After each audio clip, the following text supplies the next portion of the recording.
think a lot of students have just gotten another sense of how to belong and how to create relationships outside of what were the traditional avenues. And a lot of my students talk about how they feel safe in the esports program, and that's their family, that's their community. And I think that esports gives kids a future that they might otherwise not have. Man, I wish that had been available when I was in high school.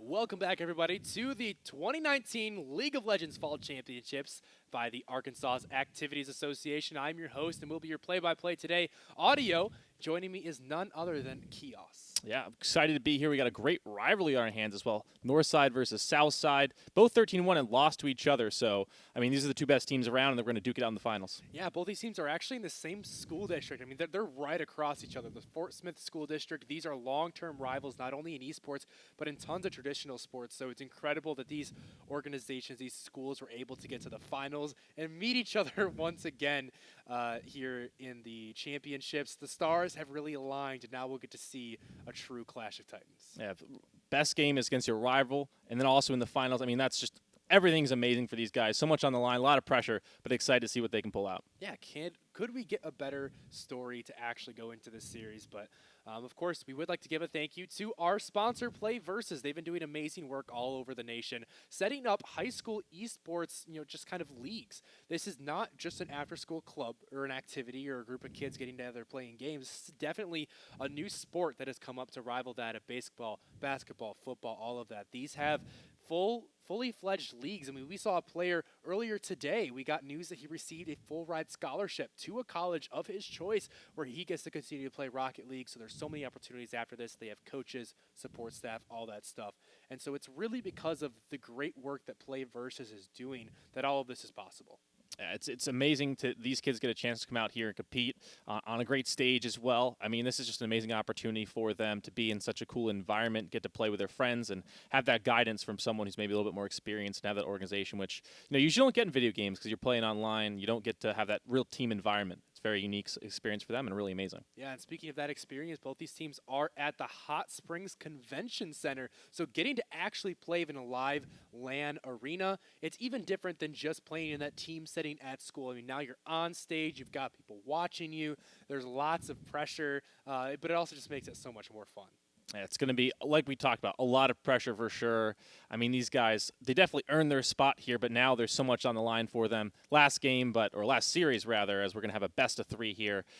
But this is going to be an amazing event here. We're going to get some great League of Legends, I think, out of these guys. And thank you also to Hendrix College, who provided all the equipment for today's match. We're talking computers, peripherals, the whole 9 yards, making sure the players have the best of the best so they can compete at the highest level. So thank you as well to them. Yeah, it's amazing. I mean, I have to go out and buy, bad mice, bad keyboards, when I first got my computer. And they still are around today, somehow hanging on to life, despite all the use I put them through. But to get those awesome high-end stuff, I mean, it's just really, really cool that they get to experience that, which is not something you can get. And good equipment is important in any sport. I mean, when you don't want to go out into the football field with a half-deflated football because that just, you don't have the same competitive advantage. So, it's the same in esports. You want those high-end computers so that you have that smaller response time. It looks better. It feels better. It's just having all that is great. But we did get to take a look behind the scenes at some of the players on these teams. So let's take a look at these profiles. From Southside High School, it's Rafe, Andrew, Kevin, Deanna, and Barrett. We got to see the role they play, their favorite champion in the game, and their favorite movie. Yes, I mean, some interesting picks here. Bugs Life going way back here, but in the top lane, we got Boogly, the Dragon, Donald in the jungle. I'm Kevin T in mid, Akari, 80 carry, and then Barrito at support position here for Southside High School. And excited to see these guys on the Rift here. And it's interesting that Akari's favorite ADC, or favorite champion in the ADC role is actually Syndra. So this is, last season we saw that huge movement of mages coming into the bot lane, and it's kind of ushered in this new age of ADCs, of players that can flex to those other champions outside just the traditional marksman. I think it's really great to have a player on your team that can do it and make draft phase so much more interesting. We'll see if he brings out any mages today.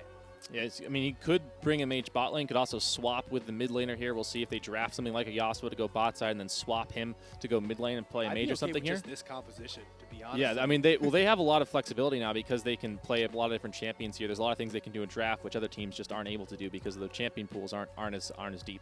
Yeah, absolutely. And also, gotta say, I love the movies Gremlins. So Berito, big shout out to him. That was one of my childhood movies. That's just a big nostalgia trip for me. We're looking at Northside High School now. We have Master Arreo. We have Kira in the jungle. Kawakali in the mid lane. I apologize if I butcher any of these names. Zaphix is ADC. And DB Jams in the support lane. And we also see their favorite champions and favorite movies as well. Yeah, some of these guys, two junglers sharing their champions here. Rengar in the jungle, we'll see if we get to see him. We've seen him a couple times in the past, but have only seen him in the top side, actually, that I remember. I haven't seen him in the jungle, so it'd be cool if we get a game of Rengar for sure.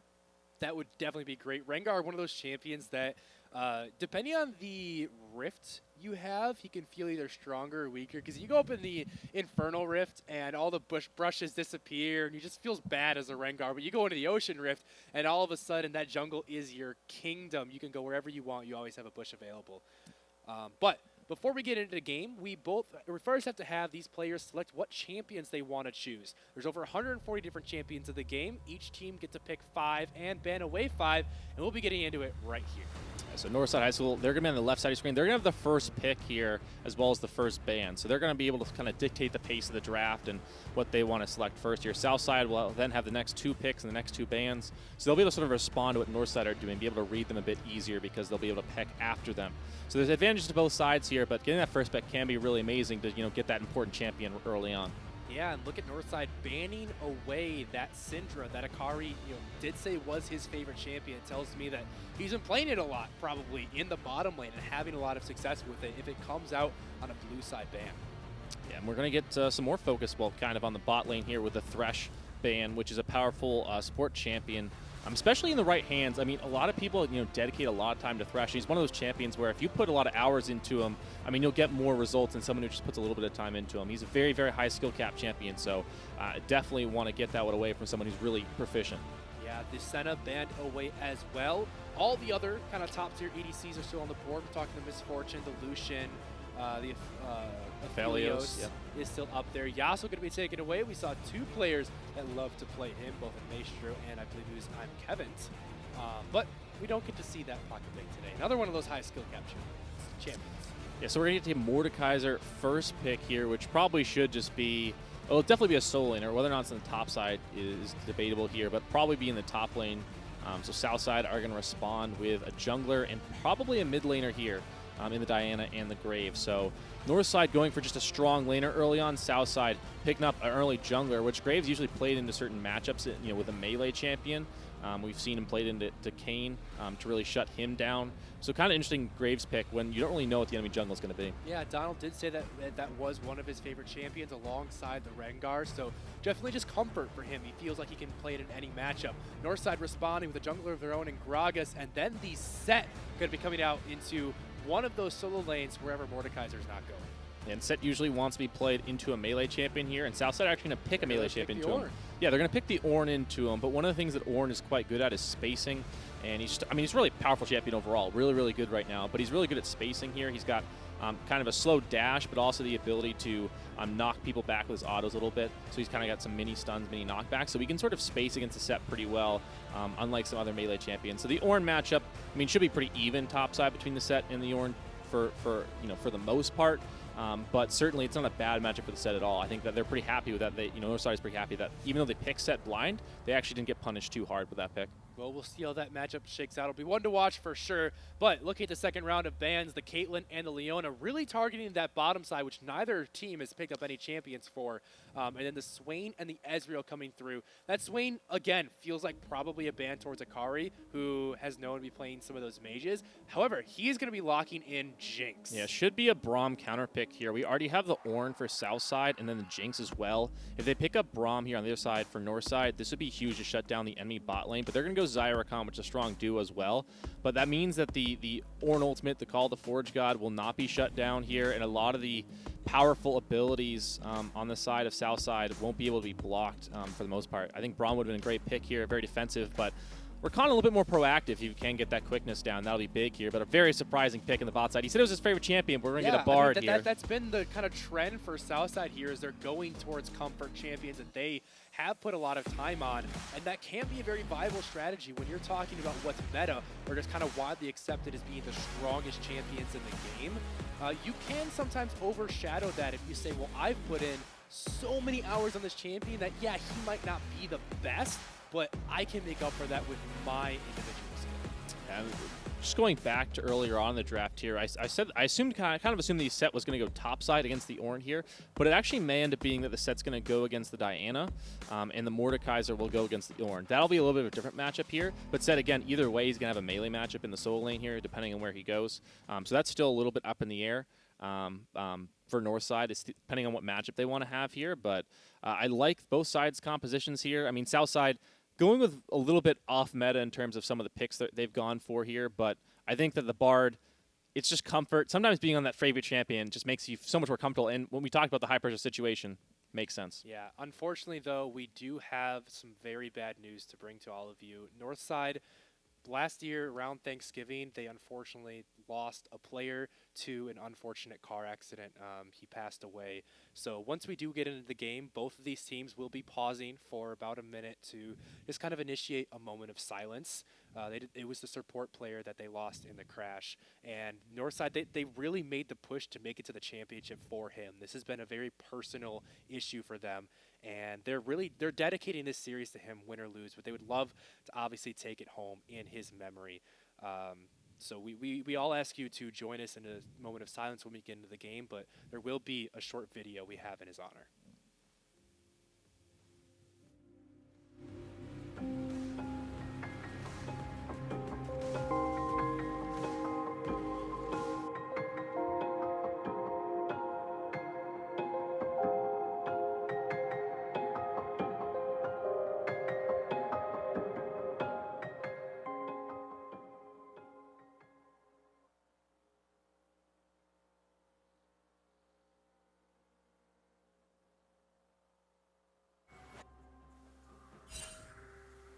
Thank you to everybody for joining us for this first game. And JPP, obviously our condolences go out to him, his family, all his friends. The hashtag for him is going to be the motto for Northside. Really looking to take this one home for their fallen player. Yeah, and what a way to do it, too. If they could win this series here and do it against their rivals, that'd be an amazing end to that story.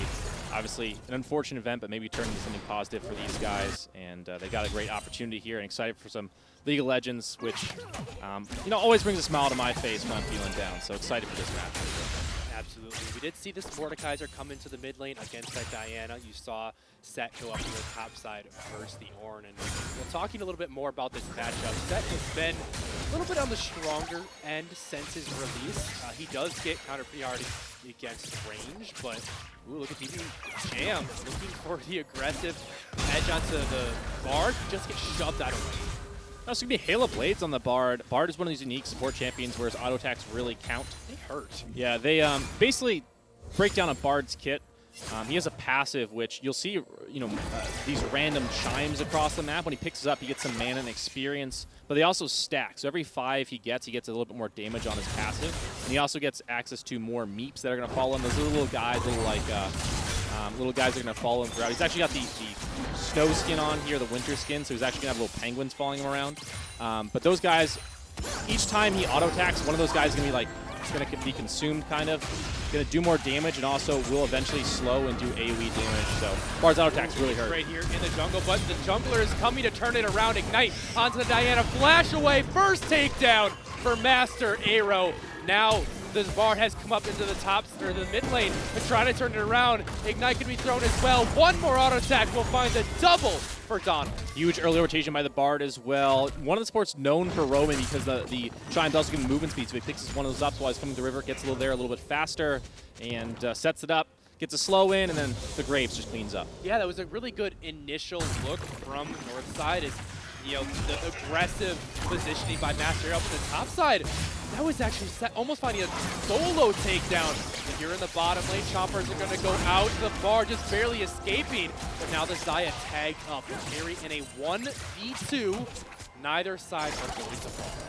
Yeah, they're tunneling pretty hard onto the Bard in these fights, so that means that Jinx can come back and do a lot of damage to the Xayah duo, especially with her rocket. She does a lot of AoE damage when she, goes from the minigun form into the rocket form. So that's pretty scary. Is if you do tunnel on the Bard, like just leave the AD carry, uncontested, so you can dish out a lot of damage. So they do have to be careful of that. But the Xayah, a strong lane here. The Bard gotten something done on the map, but certainly struggling in lane now, especially without summoner spells, flash defensively. Yeah, however, Akari is going to have a huge wave crashing. It is already currently even on CS, so potential to go up. Junglers have once again come to the mid lane. Immediate flash away from Donald. He took 2 turret shots, knew he had to get out. Yeah, a little bit of an unfortunate setup to the gank there, and no flash on the Graves any longer, which could be very important because these junglers have been very, very active early on, as you'd expect. There's another roam from Bard. Another roam from Barito. Just gonna pop down the hot chocolate. So here you go, Kevin. Have a nice sip. Yeah, you can also see the hot chocolate getting closer to the. I assume it's a marshmallow. I never really figured it out. The marshmallow there. Once they sort of connect, it heals for more. So those little shrines are placed down, and the longer they're there, the more here. Bard gonna be bringing the jungler in from behind. Good job by Master Arrow. No flash available. Sniffs that one out. Says, hey. Bard's been gone for a while. Something fishy is going on. Yeah, the pressure from the Bard is really nice. Usually, though, when you have a roaming support to help out other lanes, your AD carry suffers because they're laning 2v1. Not the problem right now. Jinx actually up significantly in farm. Over 2 waves of farm right now. The Jinx is up, which is huge. So great timing on these roams from the Bard to make sure he goes when the AD carry is safe, and good job from the AD carry as well to stay safe and just farm up while he's gone. They've done a really good job of sort of juggling that of like, oh, we want to support the roam. We also need AD carry to stay safe, and they're actually up in farm. Really great start here for Southside, especially with the bot lane just being able to affect the map. Now the Graves 2-0, feeling really strong at the start of this one. Even though this wave was frozen there in front of the Northside turret, it was a carry who was able to find that advantage. The Gragas up to the top side, makes Boogly use that flash. We saw that small glimpse. Now level 6s for both these mid laners. It's going to be Master Arrow, actually 1 level above. Finds a bit of chip damage onto the Xayah. Can be a little hard to see in the spectator there, but when the Mordecai uses his ultimate, he basically takes the enemy mid laner into another realm, and there's terrain created. So she actually can't run away because there's basically a circle where there's walls she can't get through. So that's why she wasn't just walking away from him there. There was actually like terrain where she couldn't walk through because of the Mordekaiser ult. And also to talk about terrain, Bard's Q actually does a little differently depending on as we get engaged. Flash in, the chopper's gonna go out. The Bard not having time to go through the portal. And he's just gonna walk away with such a low health bar. Now we see here in the mid lane, Set has roamed down. I like this move from the Set. He shoves in a massive wave. Knows he can't really dive, or very tough champion to dive, so just walks around the map and looks to run around. Oh, now the jungler has been caught out though. Level 5 onto Donald. Set level 6. Looking to get in range for a showstopper. Keeps him away from that blast cone. Can he follow him? Actually, the Gragas putting him back into safety towards his mid laner. Bit of an unfortunate placement for that, but Donald will walk away. The Gragas was trying to knock him back into the Set with the blast cone there, but he's actually got basic boots already, so a little bit extra movement speed for the Grave means he's able to get far enough away that he actually doesn't come back towards the enemy side and able to get away thanks to that blast cone there. But to finish the point on the Bard with terrain, his Q, if you just hit the Q, it just slows, but if you hit the Q and then it's also connected to terrain behind the enemy or another unit as well, it will stun. So it can be before or after when it comes to a unit, but it has to be the terrain after if it's going to stun. They're not connecting with the wall. Master Arrow was just slowed stun up. Now on this top side, we do see very even in CS. Set has come around a bit. With mid lane, some pressure coming in. Here comes Burrito once again. Ignite going to be going down. A couple auto attacks will do it. And Kevin is going to pick up credit for that takedown. Nicely done for sure. A really nice start here for Southside, and that Mordekaiser has been very tough to deal with, but they do come back and find another one onto him. As top lane, great interrupt there by the Set. Pull away from the dash, and now Gwaki has the advantage. Has the ultimate available if he wants to use it, but just gonna settle for a little bit of chip damage. Meanwhile, on the bottom lane, we saw Southside starting up that Ocean Drake, but instead, they're just walking in the jungle, waiting for Kira to show his face. they get the red buff steal as well. The Graves now get at level 6 off that. So that's a big win to steal that red buff away, because he lost his red buff to the Gragas on the other play earlier on. So he's actually going to get it back, which is quite nice. Good damage here by Kawaki. Is able to use the showstopper to bring the Ornn back into the lane, and a solo takedown for the Northside top laner. Well done there. Didn't need any help at all. Does it all himself. And that lead continuing to grow on the top side. 10 CS, now a solo. He's doing really well up there. Should push his wave in and get an even bigger CS lead.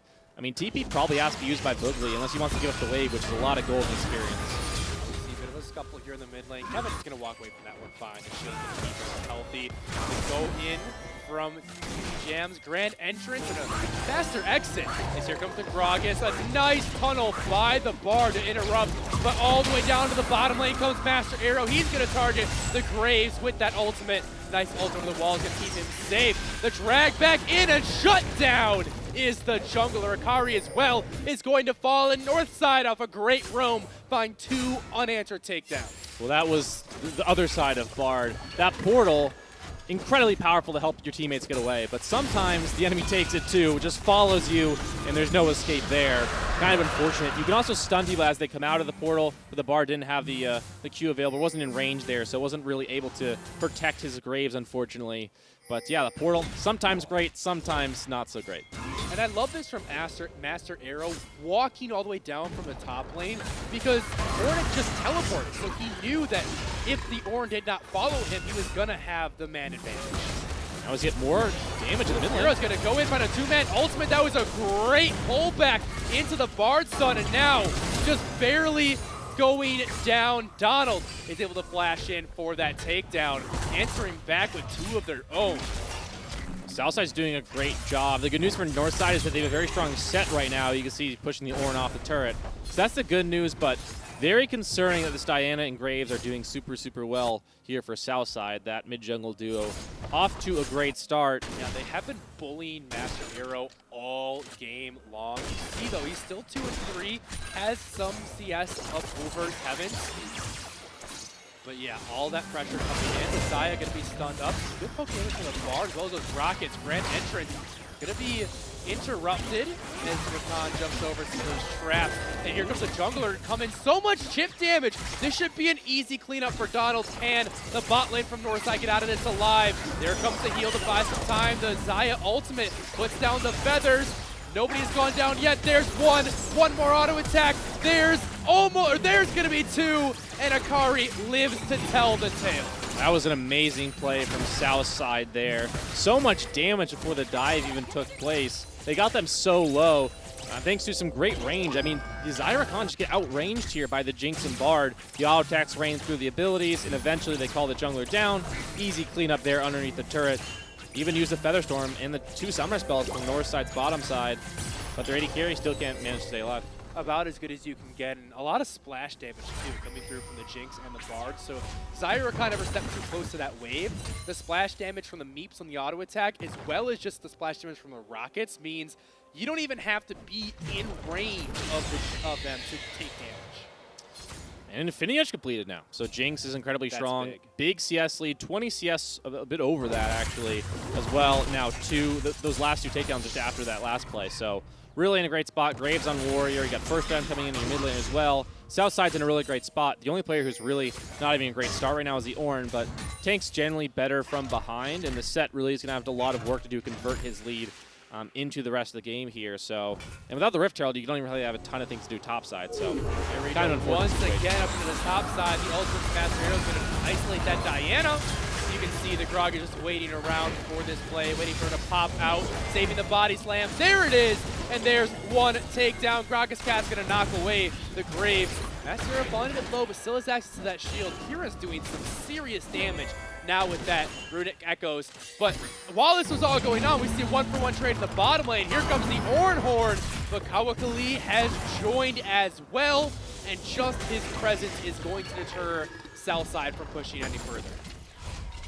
This is not a great response to the lead they just got. Southside did a really nice job of hitting their carries in a really good position. And then they just kind of made a few mistakes here and have thrown away a bit of their lead, honestly, right now. So they went from being in a really positive spot with a lot of things that you could look at in the next minutes and be like, wow, we're going to be very strong for that. not the end of the world. They're still up, but they did throw away a lot of that. And this is a key juncture because while there aren't really any objectives up, so if you lose a fight, like nothing big's going to happen, this is kind of the opportunity where you want to sort of consolidate that lead. Make sure everyone's ready for that next fight, whereas Northside probably won't be able to put together the items they really need here. So you can kind of be right, all right, we consolidate our lead here, get everyone comfortable for the next fight, set up the vision, and then we can sort of find the next fight and win that as well. Entrance not going to find the Bard. We did see Bull comes in here. I'll finish that thought in a second. Kevian might want to trade back some damage. Both of these champions have having a shield makes for very extended fights, which I think the Mordekaiser actually prefers because of the Conqueror. But that Xayah being down in the bottom lane, but still finding the one-for-one trade, getting that shutdown gold. Missed Bard ultimate there, but they might have caught out Master Arrow. Doesn't have the ultimate to find the isolated fight. Here comes his team, but it's too late. He's shut down. Donald is going to find the takedown credit for that one. Akari trying to steal away the red buff, but it's going to reset there. And up to the top side is a little bit of a weapon. Nice pick, and as you talked about, electrocute on the Diana, which is interesting. Most Dianas go for the Conqueror so that they are better in those extended fights. And I thought, especially when you have... Oh no, Zap is coming out in the wrong spot. Knight not going to be enough to take down. The Bard has flash if he wants to go for it. He might be looking for it. Flash, auto, one more will do it. The charm from the Rakan, the quickness is going to save him. And Summoner spell burnt there by the Southside support. With so much pressure, they lose the turret because of it. Yeah, he might not have gotten the takedown, but like you said, he bought enough space for Akari to just take down that turret. Big pickup there for the Jinx. A lot of gold just came in for her, and that's big because, as we said, they just kind of threw away a little bit of that lead, but now they get it back. First turret is a lot of extra gold that you don't normally get when you take a turret, so really nice for her to get that. And getting boots is good because if you look at the enemy team for Northside, a lot of melee champions and a lot of key abilities she needs to dodge here. So different pull abilities, different CC abilities here, the body slam from the Gragas, the quickness from their Rakan, which sometimes very hard to dodge. That ability is very quick, lives up to its name. But if you can dodge some key CC abilities, those boots can come in handy in the mid game for sure. Nice to pick those up nice and early. And there's no real neutral objective here in the bot side. The Dragon's going to be gone. So a smart rotation of the Jinx at top side is there's 2 minutes on the Rift Herald, which is probably the next thing we're going to look at. Burrito coming once again to the mid lane, and this time UB Jam read him. ADC is going to be going up to the top side. Rift Herald, though, is already taken and immediately popped in the river. Harry going to be looking for that one. A great cast back in, but the Jinx flashes away.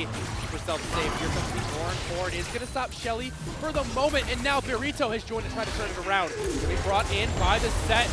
Great ultimate from the Bard to buy enough time to escape. And Shelly will fall. Wasted objectives there from Northside, but they are 4 men strong and want to set their eyes on this turret. You can see Donald currently coming up to join the fight. And then it's going to be a 1v1 between the ADC and the mid laner and the mid lane. But now all of Southside is roaming up. They have to be careful. Master Arrow's going to ult the Bard, Diana's go under the turret. Xayah. Here comes the Jinx is being caught out. Great grand entrance. The Donald has joined the fight. It is going to be the Jinx falling down, and the set will join him as Xayah is gone as well.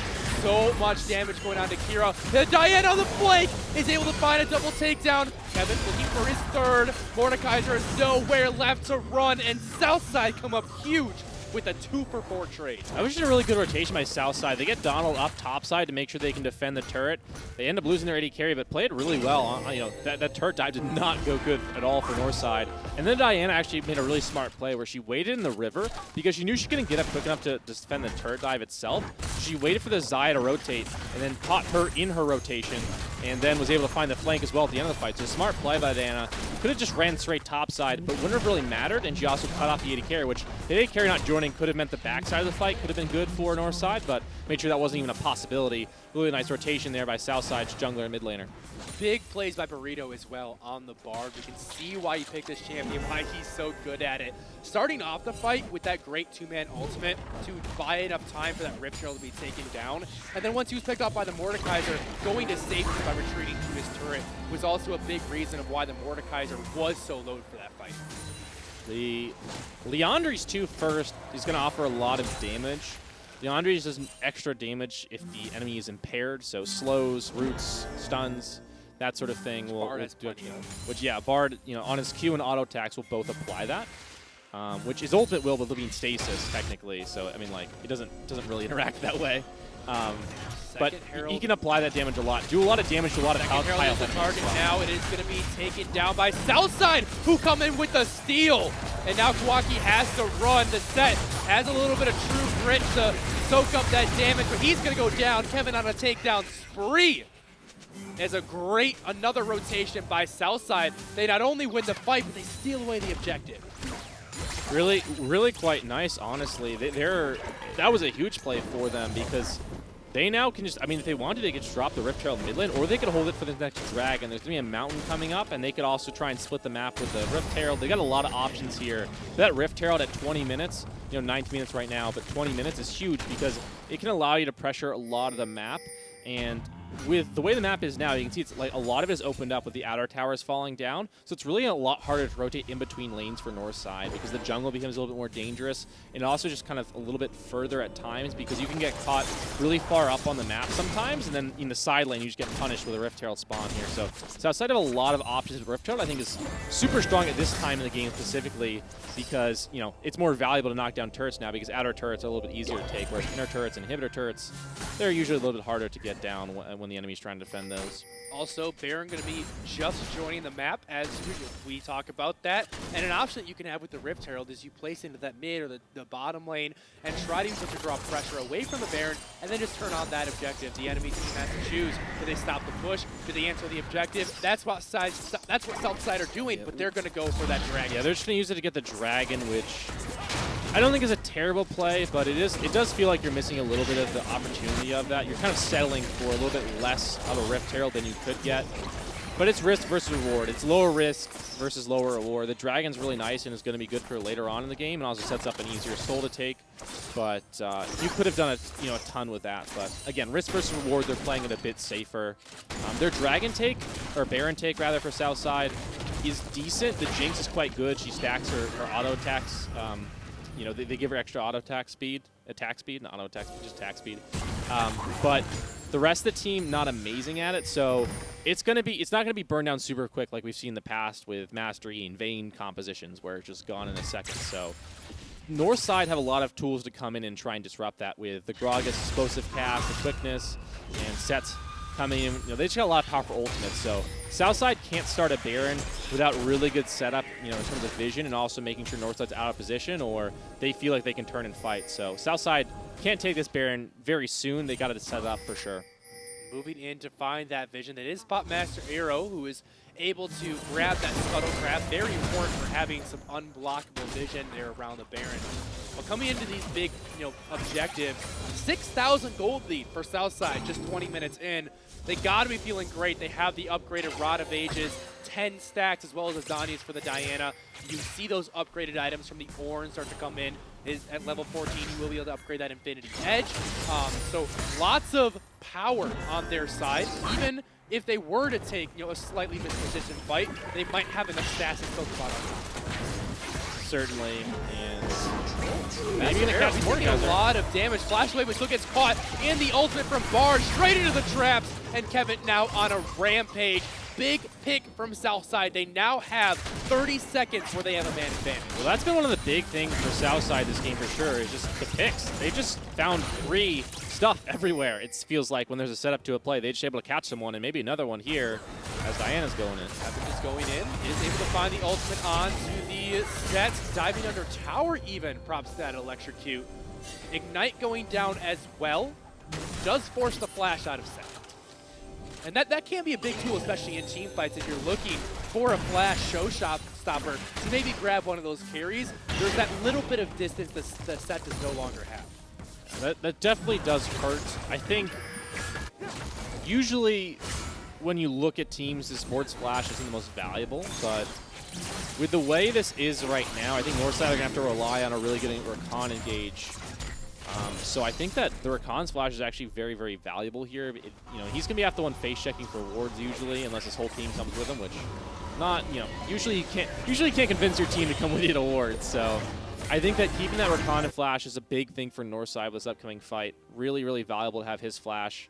Harder to get Rakan engages now with the changes to the quickness. It makes it basically it locks you out of some of your abilities when you use it, but I think that engage tool is going to be the biggest thing with Baron coming up, or not, well, the potential Baron take coming up. Baron's already there, but I think that's really where we got to look. The Rakan, once again, is where Northside can kind of get back into this game with a big play from him. So many team fight tools on Northside's team. When you're thinking about the Mordekaiser can isolate someone, a good Rakan ultimate into Graga's cast can be game-changing. We're going to be looking to fight back from a deficit, now 7,000 gold, 24 minutes into the game. However, Southside, they have scaling on their side with the Jinx, with the Ornn items coming through, adding 1,000 gold for each upgrade. You can see the Molten Edge as well. And so they're fine to just sit there and kind of pressure this Baron, but to also just slowly get stronger themselves. Yeah, their gold lead is way bigger than it actually looks at the moment. Yeah, it looks big. So 1,000 per Ornn item. So just yeah, add basically a 8,000 gold lead for Southside. The fight is going to be coming in. The flash, the grand entrance. There comes the quickness. Only able to find one though in the set. And the Ornn will just run away. Ornn are going to come through. Find one. Both teams using some engage, but kind of missing the mark, and so the fight will fizzle out. Yeah, the wall really prevented either side from committing onto that fight, and a bunch of wasted cooldowns. And now the Rakan flashes down, which again I sort of highlighted as maybe one of the biggest cooldowns here. As now, Death Rush though, that Rakan is barely able to slink away. The Graves wanted to chase, but he is going to get shut down. Went a little bit too far. Now Southside missing their jungler right before the dragon spawns. That's a concern, but based on the way Northside's positioning here, and I think this is the correct call, they really can't go for the dragon at the moment, so not as crucial as it can be in some cases. Lose your jungler before it. See, onto the Mordekaiser, going to use the ult to bring this Ornn into the Shadow Realm, the tank that has the least amount of damage, but he just locked in here as well. As his teammate can support him, Master Arrow's so low, and there comes the Bard. The Ignite will be shielded for now, but Burrito will take him down in the backside. It's been Kevin 1v3, bought so much time that it's going to flash away the safety. Zaya will be the last one to fall as Burrito takes up a double takedown, 3-for-0 in favor of Southside.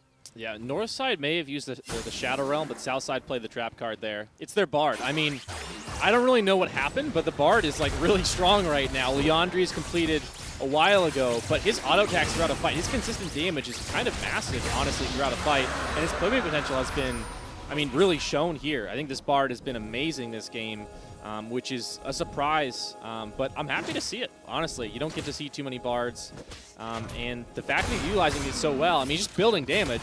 He's basically like a secondary mage at this point. Yeah, that's kind of what you do as Bard. He does have some support stuff utilized into his kit, but one of those champions that because you don't see him a lot, it's really deceptive at how much damage he actually does. Leandri is definitely helping with that over time. You get more damage the longer you're in combat with a champion. And then just his meeps, because he can technically infinitely scale, gets bonuses onto his auto attacks compared to how much meeps he has. It's a lot of uploaded damage that people don't expect. One thing that I, though, maybe would have considered if I was Burrito here is going for Ardent Sensor, because it gives you AP, so you get a little bit of damage. And you also have like 3 people who can use it pretty well. The Graves isn't the best user of Ardent Sensor, and neither is Diana, but they use it. They both are attack speed scaling champions to a degree. Yeah, what really comes on mind is that Jinx. In the Jinx, that's what I was going to say. Does have now the IE plus Command Hurricane. Huge 2-item power spikes for Jinx. Compared to most traditional crit marksmen, she actually comes online a little bit early. A lot of crit marksmen like Caitlyn or Sivir want to get to those 3 items. But with this really strong point that Southside is in, I love that they're just using this Baron as kind of a bait, saying they have control over the river. They could be doing it. They could not be doing it. They're trying to draw Northside in. Getting the second or third crit item would be huge here, because getting that extra auto range there with a rapid fire cannon would be really nice. Looking at the enemy team, being able to stay at max range is really quite nice for the Jinx. So she's good right now. She's very, very strong. But that third crit item, Jinx is going to scale throughout the game and become stronger with each item. You always want more items. Yeah, exactly. But the rapid fire cannon, I think, is going to be very valuable. Ruden's, you kind of have to build Ruden's because they have 4 melee champions. Yeah. But and also getting that rapid fire is just going to the be big. amazing synergy you have with the rockets, Yes. being able to overlap those AoEs. You do see the Jinx taking a pit stop to go for the QSS. I really like this because not only is it going to help with the Rakan, but if you ever get ulted by the Mordekaiser, you can QSS that. Yeah, if you're getting ulted by the Mordekaiser, that's definitely a bad sign, but better be safe than sorry. Yeah, a flash ultimate. Yeah, you know, maybe flash getting, ultimate maybe could you're be the thing. maybe getting picked out. You know, you didn't see him coming in. It does offer that safety right now. Safe as anything, but for Southside, is they're actually gonna find another two-man Bard ultimate into some more damage. Ty having to burn the ultimate to survive the Super Mega Death Rocket. Well, that was basically perfectly timed by Rorito. His ultimate puts them in stasis so they can't take damage or, you know, none of the abilities affect them. But he timed it perfectly, so when they came out of the stasis, they got stunned immediately. It was like perfect timing there from the Bard, really well played. And then using that pressure with the ADC having to go back to base and just shove up into this mid lane. At the same time, Kevin is in the bottom lane, wailing away on this turret. Southside playing the map very effectively right now. Doing a very good job here. They're just slowly whittling away. They're not going to end the game very, very soon, I don't think, unless Northside commit to a really bad fight, which is possible, but they are just slowly like wearing Northside down here. So Southside, really, they just keep doing what they're doing. They don't really have to force anything any longer. They have complete control of everything, and Northside is really the ones who have to do stuff to stop the game from just being slowly ended, because Southside have shown and proven that they are perfectly capable of just sitting here, getting small advantages here, knocking down turrets by just slowly whittling them away. You know, hey, if you face check into your own jungle, like, we're very much going to punish that. So I think that Southside have done a really good job of just, you know, putting the grip, you know, the pressure down onto Northside here, just slowly closing that fist and putting the pressure of that grip on them, and just kind of making sure that, hey, you know we're here, and you knew nothing. We're just going to slowly take this game. You've got to commit to something. And that's where teams can kind of be tripped up, where it's like, well, we have to do something, and then they make a bad decision because of it. Yeah, Southside not taking any risks here. They know they have a massive advantage. 9,000 gold. You can add on another 4 thanks to the Orin item stats. And so they don't want to make a fast Baron play, risk it going over. They're not going to dive too hard on these turrets. They're just slowly taking everything away from Northside, and they know they have the scaling. The longer the game goes, the higher percentage they have for winning these fights. They might be looking for one right now. Here comes Barles, but not going to find anybody. The flash in. The Mordekaiser actually able to shut down Verito, but it's the Jinx doing so much damage. She's blown up by the Haymaker from Kawakali. This could be really good for Northside. They took down the carries, but Kevin is dominating. The Ornn taking so long to actually go down. Here comes the Diana to clean up the fight. It is going to be a 1v2. Everybody else has fallen. Kevin, the last surviving hero, but a triple takedown from Set brings Northside out on top. Well, that was the difference between the previous fights and this one. Bard ult misses. The Bard gets caught, knocked back to the enemy team. That time they don't have their ace playmaker. Southside lose their Bard, lose the fight. And it was the Bard getting picked off meant he couldn't heal for the Jinx anymore. Bard does a lot of damage, also very adept at peeling with the heals, with the CC, with opening up new escape routes with the Magical Journey. And so the fact that there was no longer any protection for that Jinx, because the rest of the team wants to dive in the back line, that left Set and Mordekaiser, you know, unopposed to just whittle away at the Akari. And the one thing you have to look at as well is the Graves build right now. He's gone for a lot of burst damage with the lethality items here, so those extended fights really aren't very good for Graves. He really can struggle in those situations here. And once they lost the Jinx, and they don't have Conquer on the Akali, which is another thing to come back to, they're not really designed to win those extended fights without their Bard and Jinx. Without their bot lane, they're really not very good in extended fights. So Northside, with being, you know, big, beefy guys that they are, they just sit there, tank the damage, because, you know, you can't get through them with one rotation, and they just, you know, take that damage, come back, and just start smacking you back. And Southside don't really have the tools to win an extended fight without their Jinx and Bard there. Well, it's still going to be a 7,000 gold lead for Southside. However, Northside have shown that they can be competitive in these fights. They are not just going to roll over. Southside, though, picking up that third Mountain Dragon, now one away from the Soul, and that can be very big. If you throw that Soul on top of an already pretty tanky team in the Ornn and the Diana, who build a lot of resistances, and add a shield on top of that, it can be very tough. But Kevin is getting caught out here, stuck inside of the Mordekaiser, has to flash away, but doesn't flash to safety. Good 3-man ultimate, but no support means he goes down. Northside find a crucial pick. Meanwhile, though, Southside are taking this advantage to just take down this second turret at the top lane. They definitely need to get out of here. There's a 5-man hit squad coming in from Northside. And Southside, oh, great Bard portal, going to get them, looks like far enough away. So Northside, if they force Baron here, They could maybe take it, but it is going to be a little risky. Looks like They're they're going going to go for a for it. Hail Mary. They know they have a man advantage and don't know when else they'll be able to get this. Ornn has the ultimate available, so this is actually a really good flank position for him. Great 4-man Bard ultimate to set this one up. They're doing so much damage before the fight even starts. They're able to find Donald. He flashes over ult in the wrong direction, but a great Ornn horn and so much AoE means Akari is just popping off. A triple takedown for Barreto and a double for Akari means an ace for Southside. And the difference for Southside in these team fights has been their bottom lane there. The Jinx that time almost went down, but had a beautiful fight.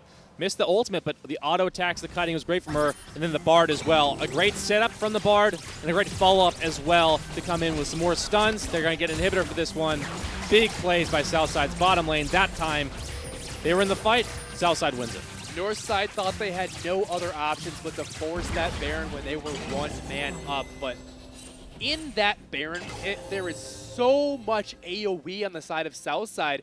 You have the Jinx AoE from Rockets, Bard, we talked about his, Diana able to get huge ultimates as well, and then the Ornn horn coming through. It was just the perfect kind of box for Northside to be stuck in, and there was nothing they could do but take that the artillery barrage from Southside. And Baron is pretty hard to take now. I mean, with the situation you're in here, even a 5v4 isn't really good because Baron is doing so much damage to you already. You're worrying about the Baron damage, the enemy team.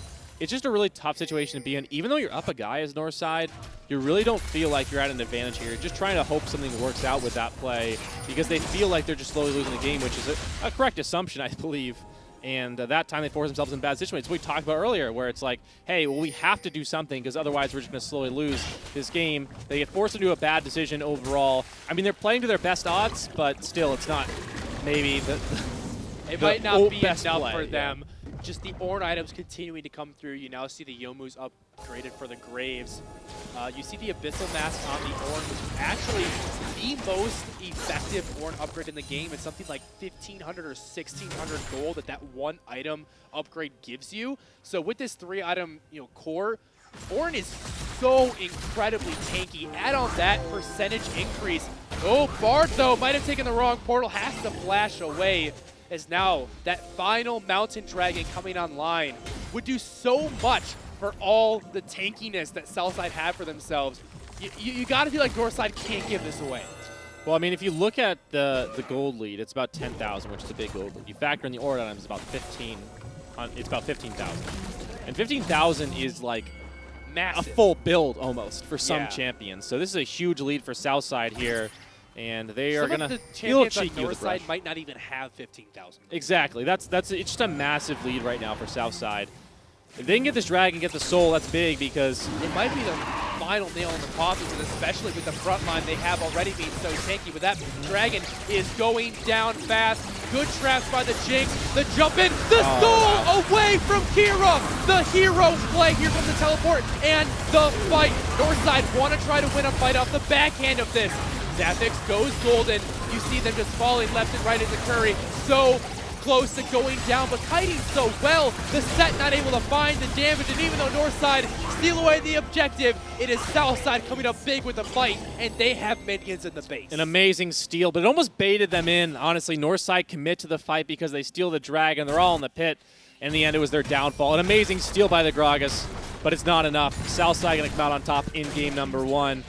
Baiting him in, it's a 50-50 play. It usually is like a bad idea to just let a 50-50 happen and allow the enemy jungler a chance to steal. But I think Southside played their odds, said even if they commit to this, well, if they come in, we're just going to win the fight. And they were right, and that decision gets them game number 1 in this best-of-3 series. Southside are up 1-0 on their rivals. Really big opening from them. Their bot lane was huge in those team fights for sure. The Bard play was amazing, which such a treat to see. You don't get to see Bard very, very often at all. And he played that champion about as well as he can. I mean, That was phenomenal. it was I like wanna play Bard perfect timing with the ultimate into the stun from the Q. Just everything about that was really nice here. And even used that power of the Bard early on to roam, which not a lot of champions naturally have built into their kit, but he gets some movement speed when he picks up those chimes, can move quickly between the bot lane and the mid lane, and affected that matchup as well. Really good effort from their bot lane, but I mean, overall, just a fantastic performance from everyone on the side of Southside. And Northside, again, it was just a few plays where they slowly fell behind, and then they had to make that really risky play on Barron. I mean, if they win that fight, that game turns around, and all of a sudden we're back on even footing. But it's one of those risky plays where if it goes well and you win, all of a sudden that game becomes very, very winnable. If it goes poorly like that, it's all but over. So it's just one of those big tipping points in the game. We'll see what Northside can do in game number 2. I think draft is going to be very important for them because we saw a lot of really comfort picks on the side of Southside. The bottom lane specifically, the Jinx and the Bard were 2 of the most favored champions for those players. And so you have the opportunity to just ban them away. And that's kind of the difficulty when you're playing these pocket pick type of champions is once your opponent knows how good you are on them, they can just take them away and then kind of what else do you have? Certainly there's some counters to the Bard. You play Rakan, which is a decent matchup, but really you don't have the hard engage tools before level 6 especially to really punish the Bard. Bard really suffers from champions that are going to really want to fight in melee range early on, so champions like Blitzcrank, Nautilus. Exactly. That's kind of the champions we're thinking of, where if you just hard engage onto the Bard Jinx lane, I mean, they have good range and good poke. And they're very mobile. But they're very mobile. And as soon as you jump onto them, as soon as you get into melee range of them and stun them up, it's just kind of all over for them. All right, well, Northside are down, but they are certainly not out. They have a lot of things that they can fix here for game number 2, and it is a best-of-3 series. So we're going to go into a short break as these teams get ready for the next match. Don't go anywhere. This series will be right back.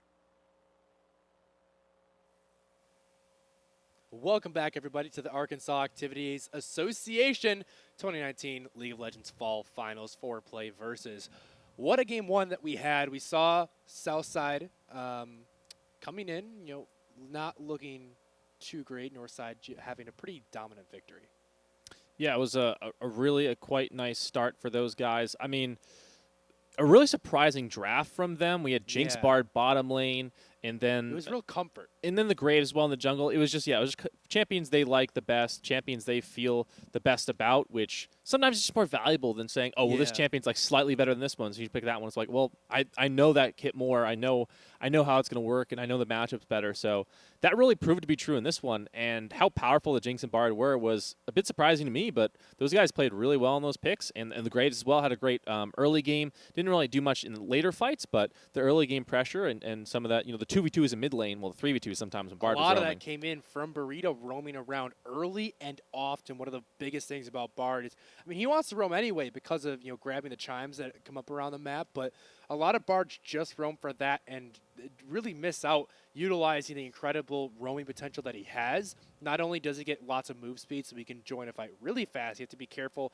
anytime you see him disappear, but then the Magical Journey as well offers a lot of different ganking paths that you could even bring a jungler along to. We saw that a couple times where he hit over the Raptor wall and then portaled him and Graves into the fight and turned a 1v1 into a 3v1.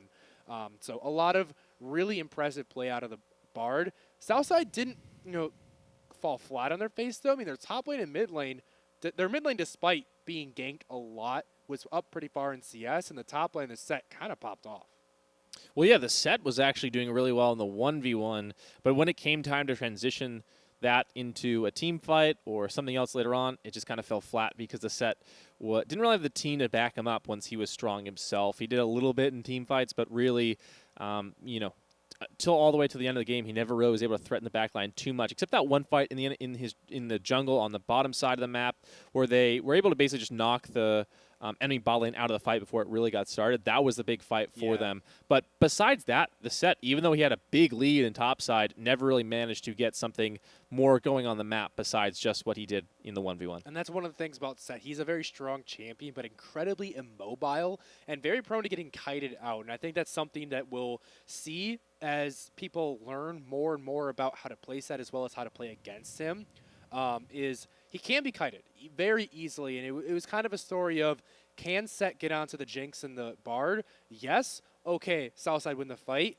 No, well, then Northside just kind of run over it, and more often than not, the Jinx went completely untouched, and she was able to destroy those fights. Really, really, yeah. The Jinx was huge, too, for that range, and then the Bard engages were amazing. I think that bot lane was super good. Got to take one of those guys away for sure, but we're going to get a quick look at this Jinx here, and she's actually kind of a unique character. She's got basically 2 different ways to auto-attack. It's on her Q, which you can scale up, putting points into that ability, but basically she has that minigun form there, where it's going to basically every auto attack give you more attack speed. So you can sort of stack that up, and usually the way you fight is you stack up the attack speed there with your minigun, switch to your rockets, and then fire away. Those rockets will explode when they land on someone, and they'll do extra damage. And when you get Runin's Hurricane, like we talked about in game number 1, that'll give you some extra damage as well on those bolts. So that's a really useful ability, to combo with that Runin's Hurricane. Yeah, and then you saw there that kind of little line that was a zap. You can see right there her ultimate, the Super Mega Death Rocket. It will explode on the first enemy hit, but does a lot of AoE splash damage. And this is one of the biggest things about Jinx. You can see she finds a takedown of the Vi. When she either gets a takedown or assists on one, she gains a massive burst of move speed and attack speed, which is what makes her so hard to actually pin down. Yes, she doesn't have any escapes, but all that mobility means she can run away and just stay alive forever, and that was really what allowed her to stay away from the set. And you can see right there her zap ability. It is just a straight line. It slows and reveals whoever she's in. Really good for checking brushes that you don't have vision in. And then those traps are also really big. Not only do they stun you if you walk over them, but you can't dash through them either. If you try just using a movement skill to go through them, they will interrupt that skill.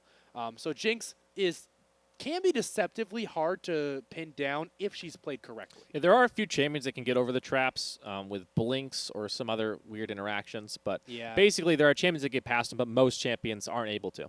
Yeah, and champions like the Set or like the Mordekaiser, who don't have a lot of gap closers, definitely don't have any blinks, they can't actually get on her. So so it's actually interesting interaction with the ultimate. So what happens with Set's ultimate is that he goes through the traps, but he gets rooted afterwards because he's unstoppable during it. Yep.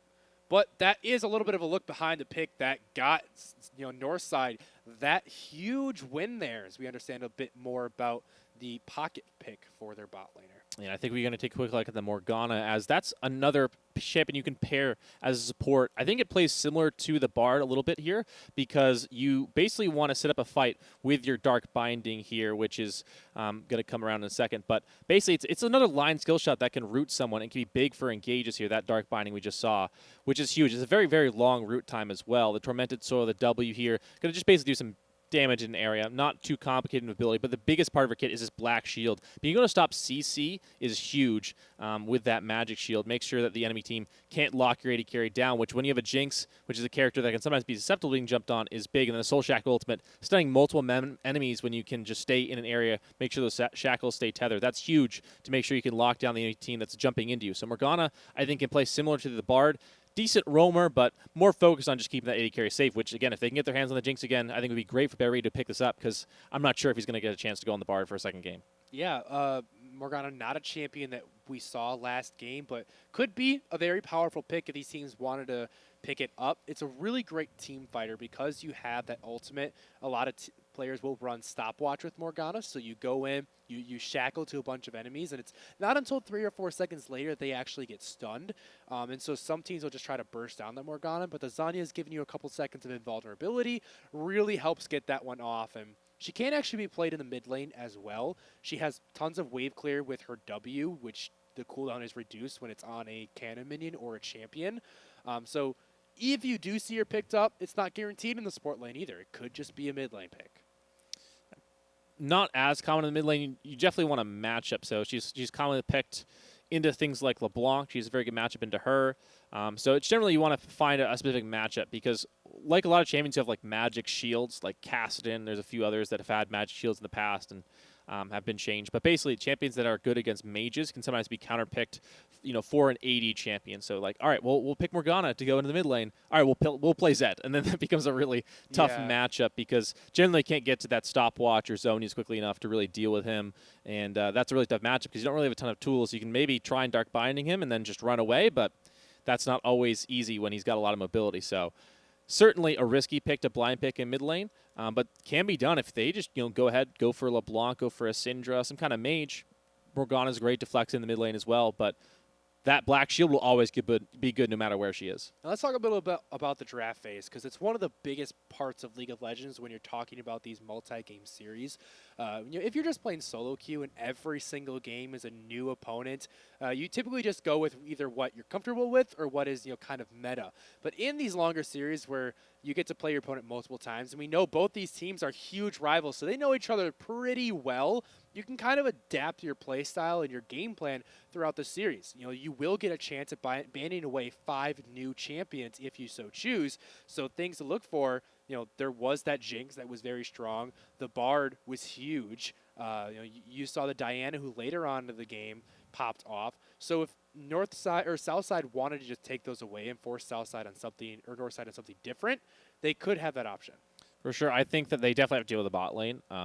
Like we talked about, Bard needs to go. Yeah, like we talked about previously, you could counterpick the Bard with a heavy engage, or you could just ban him up. I think there's validity to both options, but I think that based on the way he played last game, I don't know if they feel too comfortable, you know, just giving that to Burrito again, because he just looks so good on it. And they even tried to engage several times in the Bard, and it didn't work. So I think banning it is maybe the better course of action, or at least the safer one. But if you want to counterpick them, Nautilus, Thresh, Blitzcrank, 3 best champions, and those are all pretty playable right now. There's other champions that are good, but really not very common. So I think focus on the bot lane, deal with the Bard. The Jinx can be dealt with as long as you don't let her get ahead. I think really the thing you got to attack is that support. All right, we'll see what these two teams do as we're going to get into draft phase here for game number 2. Northside is going to be swapping over to the blue side, so they will have first pick. Southside going to be on red. Actually, I believe they actually did say the same. Yeah, so the Akali is a good thing to ban away, but last time we just saw the Diana picked here, which can fill a similar role to an extent, being that sort of AP assassin with semi-consistent damage here.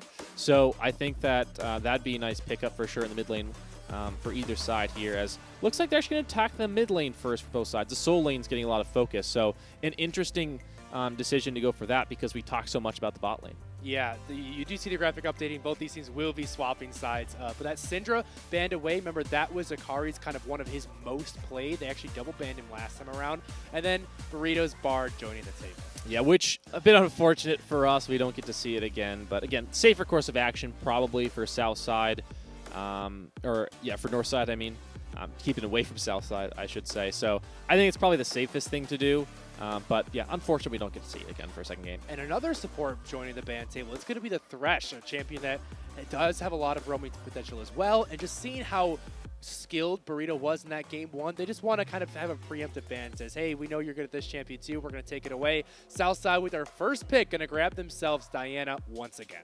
Yeah, it fills that role. Ban away the Akali, get the Diana instead, which, you know, keep the Akali out of their hands, and you also play that sort of champion that sort of fits the similar role in the team comp here as an interesting takeaway with the Graves and Set again. Again, Set's very risky to go blind, and they didn't get punished last game, but if Southside want to pick something difficult into the Set, I mean, this would be a great opportunity.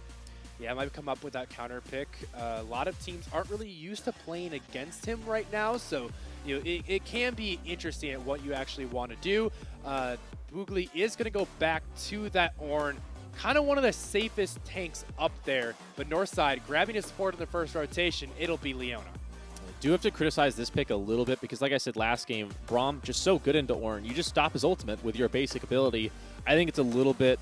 I think it really should be picked here. Leona does offer a lot of key engage, and maybe Northside is planning to go for a very heavy, you know, we're just going to go forward composition. We're not going to play defensively. We're just going to dive on the enemy backline. But I think that the Braum is a little bit of a missed opportunity here. I would have to politely disagree. I think the Leona offers so much more in the laning phase. Unless like a misfortune comes out, you know, then the Unbreakable is absolutely huge. We'll see what they actually go for as the bans coming through. Caitlyn and Orianna going to be taken away from Northside, who are responding with the Swain, and we'll see what that actually is. Obviously, they do have Set, so they aren't going to be banning him away. Just a little bit of a graphical issue. They have 3 seconds left to lock in their last pick. Alrighty, so, okay. This is interesting to pick up the Vladimir here because this will be a mid lane pick into the Diana, which pretty safe, not too dangerous of a lane for him overall, or for her, pretty tame. But it does, create a little bit of an interesting situation. If they decide to jump in with the Ornn and the Diana into like the Cataclysm, they go really ham in the back line. If the Vladimir just hemoplagues that area, you're kind of like messing yourself up a little bit because you're kind of locking your teammates in there potentially, or just creating a bad situation for your team. So that'll be interesting to see how that Vladimir interacts in those team fights. Yeah, it can be a very, like you said, it's a safe pick against the Diana. So the idea here is you're not going to win the laning phase, but you're not going to lose it either. And Vladimir scales up so ridiculously well that you're kind of just saying, okay, I don't think I can smash you 1v1, and so I'm just going to survive and play for the late game, the team fights instead. We'll see what Northside's last pick is, as we had another little issue with the second Leona coming in.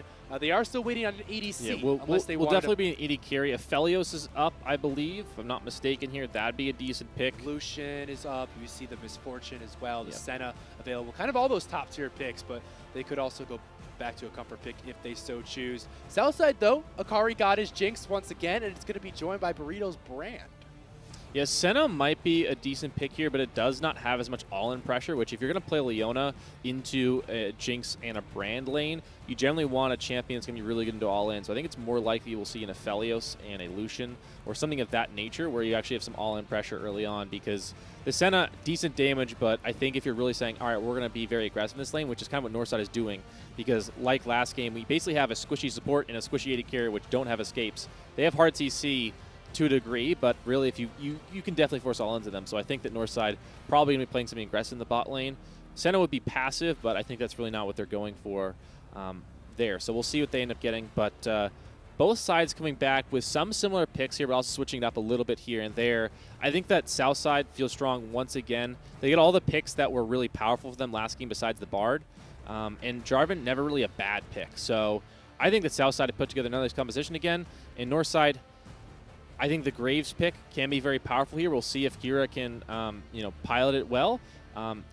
The jungle matchup going to be interesting because Graves has tools to kite the Jarvan, but is tough to stay out of his engage range. Well, we'll see if Southside are able to come back here in game number 2 over Northside. We'll walk away with a 2-0 sweep against their rivals. We're straight into game number 2. All right, so it's going to be the Lucian, which, again, it provides all-in pressure. You're significantly down in range. It's going to really, really hurt if you start getting hit by those flames of the support here from Burrito. So I think that this is a really volatile lane for sure in the bot side. If Northside start to get poked out and they don't have the pressure of the all-in, then Southside can step forward and really make their lives difficult. But on the flip side, if they don't hit the poke, or maybe there's a very early all-in off level 2 spike, that Lucian in Leona lane going to be really, really tough to deal with on the other side for Southside. And yeah, I think we should see some action there. Whether or not it's the poking or the all-ins, we'll see. But both sides have potential to win this lane if played well. Both junglers going to be starting on the bottom half of the map with their bottom laners for the leash, so we might see some action move up to the top side. We did see Southside moving in and warding up that blue, the blue buff, so they should have at least some information on what side of the map Donald is starting on. Certainly should here. Is already the first one dodged away from the Relentless Pursuit. Starting that is actually really nice for the Lucian, having that ability to dash away from those key skill shots early on, because that level 1 brand damage can certainly add up here. And again, mid lane should be pretty tame for the most part. Maybe some level 6 shenanigans will come in, but I think could be pretty tame. And again, top side, we saw the set win that matchup last time. We'll see if he can replicate that here with the same matchup. Kira early down here on this bottom side, trying to pressure the early aggression. They're waiting for level 2. Meanwhile, we'll look at the mid lane. The flash forward and the stun onto the Brand. Good traps being played down. But Burrito has nowhere to go but into the alcove. He's going to try to buy as much time as he can, but that's going to be the first takedown, gifted with a little bit of a bow over to Zappix. Very nice that they just didn't last hit that. Made sure they got it on their AD carry. A crazy weird path from the Graves. Blue into Gromp in a bot side gank. Very, very strange, but works out because it's so unexpected. Yeah, he catches them off guard. Now Donald's up here on the top side of the map. That will be locked up in the flag and the drag. That W gives him so much sustainability, so he can just shield up all that damage. Qualkali will walk away without having to burn anything. An interesting decision to go for the gank there because it didn't seem super high percentage. I mean, he dodged it without using flash there. If the Jarvan had just walked topside, he knew he could have stolen red buff plus maybe another small camp. So kind of interesting that Jarvan decided to go for the gank there. Wanted to help out his top laner, but I think maybe missed an opportunity to punish the early aggression from the Graves on the bot side. Could have stolen away that red buff. Well, now he is trying to gank the middle lane. Master Arrow. He is going to have the help of his jungler. Has the heal and the flash available, goes into the Sanguine pool on Kevin, flashes away, but Master Arrow finds a takedown, tries to get away from the damage, and Donald will trade one right back. Because now he's going to be running into the set. He is caught out there. Great interrupt from the set there on the flag and drag. And Zapix picks up his second takedown of the game. The Ord coming all the way down to try to turn around the play, but has to just flash away. Beautifully played on the interrupt there from the set. A weird sort of start to the fight because the gank and then the counter gank comes in the Graves. And then the bot lane ended up roaming up. It was just a lot of weird things coming together in that mid side, but a big win for Northside in this one here. Another one for the Rady carry. And sure, their mid laner went down, but he got one in exchange for it. Southside's ADC. All right. They did swap. The graphic is Yes. a little different. So Southside, excuse me, I was just looking at the labels there. But they're in a really good situation now with their bot lane. You know, again, 2 over to their Lucian early on. That's going to be a big goal lead on the first back. Really good start for those guys. And I think the set matchup is still going to be tough for this Orin like it was last game. I think that matchup's still going to favor him to a degree. And that gank early on didn't really affect him too much. Yeah, I would like also to point out that Northside did win game 1. So if you see that graphic in the bottom half of the screen, Southside is at 0, Northside is at 1 for the game score.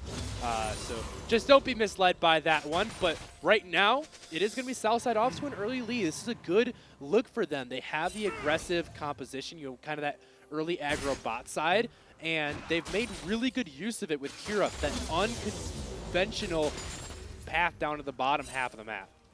Yeah, so the very aggressive early path for the Graves paid off, though, because he didn't get punished by the Jarvan here. So those early, very, very early plays, they're, again, high risk, high reward. We talked about that with the Baron play. They can pay off, and that time it did. Oh, here comes Donald in the mid lane. Both junglers coming in. As Donald is just taking a lot of damage here. Getting chased down, this should be fine. There isn't a lot of gap closure on the side of Southside. So they're going in, yeah, everything's just going to fizzle out. Yeah, so no commitment from either side really to extend that play here. And again, big first back for Lucian. Going to get these lifesteal early on as well. A lot of AD here with the Bilgewater Cutlass. That's very tough to lane against. Now, the good news for the other side, you know, in their bot lane, is that you look at the Jinx. She's at a way bigger CS total, 44 to 24 on back. So those, you know, that little bit extra gold Lucian got from the fighting, it makes a difference. But the Lucian, or the Jinx rather, should have a really good buy when she goes back. So it's actually quite fine for her. And the disadvantage isn't going to be that massive because of the back timing's really skewed the way the CS will come in for both sides. And a big part of that has been Burrito on this brand. Having the range advantage over the Leona, we haven't seen DB Jams really get a good engage onto the Jinx and onto the brand. So as long as that doesn't come through, having that range and having that damage support is going to allow you to be, you know, really pressure the enemy a lot more. Using that advantage to just pick up that extra farm. We even saw Akari last game when Burrito was roaming all over the map. 1v2 was up in CS as well. So I think this is just Akari being a very talented laner.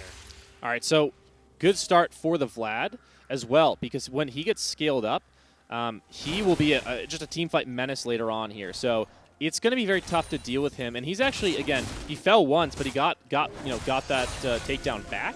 So he's actually accelerated his goal total a little bit, whereas his laner hasn't, because they have an assist as opposed to the takedown. So he's actually in a really good spot in a lane where, again, we thought would be pretty even, but just up a little bit extra. And now with that the extra gold, he gets a lot more cooldown reduction earlier on, which is going to help his laning significantly, and maybe could give him a slight advantage over the Diana here, who she's only got health and mana. She doesn't have any real damage just yet. All right, you can see Donald just waiting here over the wall. I think they expect him to be here, looking for him. They saw him on that rift, or the scuttle. They're setting a trap. Here they come. 1v3. Donald gonna flag and drag away, but followed by the Zenith's Blade. However, his bot lane is there to help him out. And now it is Southside getting collapsed on. They're just going to make it over the wall. They'd have to burn the flash in Leona, but they're going to be okay. Good flashes. Would have been really disastrous if they got caught there. And the Diana used his ultimate, made sure that the enemy had to flash over the wall to get away. Attempted play doesn't really work out, but they're okay. Just a few cooldowns lost here. And the Cloud Drake, not that big a deal early on. So even if they give up priority on the bot side to that Dragon, it's not the end of the world for Northside. Good dash in there by Kevin. You see the Jarvan walking up into the mid lane. Gonna put some pressure on that Vladimir. Actually uses the Emo Flag, wants to go in. And the Jarvan kind of maybe expecting that there was some backup on the way. He's just gonna walk off. Now we see the set. Julian with Googly on the Ornn once again. That lane going pretty heavy in his favor, even though he's down a little bit in CS. The actual skirmishes are going to be favored for that set early on. Especially the extended ones, Conquer versus Grasp. Got to make sure that the set will win the extended ones. And we saw the potential for solos of the top side last game, so definitely got to keep our eyes on that matchup. Diana goes in, she could be in trouble. There comes the flash, immediately respectful of that Graves damage, and the set as well had roamed down for that play. Big commitment of time, but it's not that he doesn't really lose anything on top side because the short roam down from the set, he did it when the wave was crashing in the enemy turret. So he didn't actually lose any real minions there and should get back to lane in time. So the roam didn't really cost anything because they have priority on top side, and obviously they get the flash for basically nothing. I mean, they give up a little bit of time potentially, but flash for, you're popping and walking down pretty good. Great Sanguine Pool, going to stop the ultimate from the Diana. But here comes the Grave once again. That is a flashless mid laner. Kevin's having to run away from the safety of his turret. The flash forward from the Vlad, you're not going to be enough. But here comes Zapix. So once again, actually not pick up the kill. He did get the assist from the Bilgewater Cutlass. Actually, it's actually nice because they get basically another 100 gold for that. So, got caught between a rock and a hard place. I mean, not really anywhere to go. They get the Dragon off that as well. Really nice that Diana led them to the objective. Yep, they're able to pick up the Cloud Dragon in the backhand of that one. One of those dragons that, is definitely, meaningful with that just isolated Drake. 10% CDR in all of your ultimates is always nice, but isn't going to be the end of the world here for Northside. Especially because if you look at the ultimates, it's not like you're getting a ton of value because, if super long cooldowns like the Shen and Karthus have. Certainly valuable, but it's not like particularly utilized incredibly well by anyone here. I mean, set decently so, but not massive here. Would definitely prefer another one early on, like an Ocean or something, or just something else for scaling later on. But hey, you'll take what you can get here, and the mountain will come up. So we're gonna have basically an Ocean or an Infernal map, which are vastly different. So we might see a very different game depending on which one we get for the terrain. Both of them incredibly potent combat souls, though. Really amazing in those team fights. The Ocean Soul offering a lot of sustain, which, especially on something like a Vladimir, can be really good. Solar Player going to come in, flashed away from the Zenith Blade, and now looking for the turnaround. The Culling going to buy some space, and it's going to be flashes on either side with the heal burnt as well. Kind of knee-jerk reaction there from Zapix. I think that was a pure instinct. He didn't need to use those summer spells, I don't think, really. Now has kind of cut off the Ornn, but running back to the rest of his team. Good job there by Kwakali not to force that fight. As you see, it is Northside. They're taking that Herald down, and they're just going to walk away. So the Jarvan will have it for the time being, which means that you don't have it on a specific laner, which at this point in the game can be pretty good if you have a matchup that's going well. But they don't. They are the ones who have sort of the losing top side. So like giving it your top laner isn't that valuable or anything. So I think giving it jungler is the best sort of thing to do early on here. Whereas sometimes later on at like the 15 to 20 minute mark, that sort of time when you're taking Rift Herald, it sometimes is valuable to give it to your support or your mid laner, whoever's going to split push or be there for a certain play. So sometimes there's hidden value in that, but generally this stage of the game, best to just give it to your jungler. Yeah, we'll see what they do with it. In the next minute and a half, the plates will still be available on the turrets, worth a lot of gold if they go down.